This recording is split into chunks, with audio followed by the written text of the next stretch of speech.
Hello, നിങ്ങൾ രാവിലെ നിങ്ങളുടെ മൊബൈൽ ഫോൺ ചാർജ് ചെയ്യാറുണ്ട്. പവർ ബാങ്ക് ഉണ്ടെങ്കിൽ അതും ചാർജ് ചെയ്യും. ലാപ്ടോപ്പ് ഉള്ളവർ അതും ചാർജ് ചെയ്യാറുണ്ട്. പക്ഷേ ഞാനൊന്ന് ചോദിക്കട്ടെ, നിങ്ങൾ എല്ലാ ദിവസവും നിങ്ങളെ തന്നെ ചാർജ് ചെയ്യാറുണ്ടോ? ഇല്ലെങ്കിൽ നിങ്ങൾ ആലോചിക്കുക, ദൈവത്തിൻ്റെ അമേസിംഗ് ആയിട്ടുള്ള ഒരു സൃഷ്ടിയാണ് നിങ്ങൾ.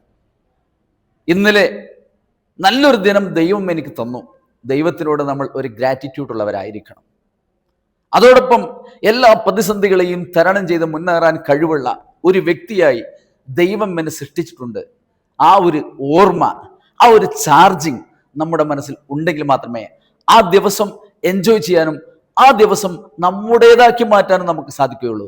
നാം ചാർജ് തീർന്ന് എവിടെയെങ്കിലും ഒതുങ്ങിക്കൂടുന്നവരാകാതെ എപ്പോഴും ഫുള്ളി ചാർജഡായി ഏതിനെയും നേരിടാൻ കെൽപ്പുള്ളവരായി മാറണം. അങ്ങനെ ആകട്ടെ എന്ന് ആശംസിക്കുന്നു.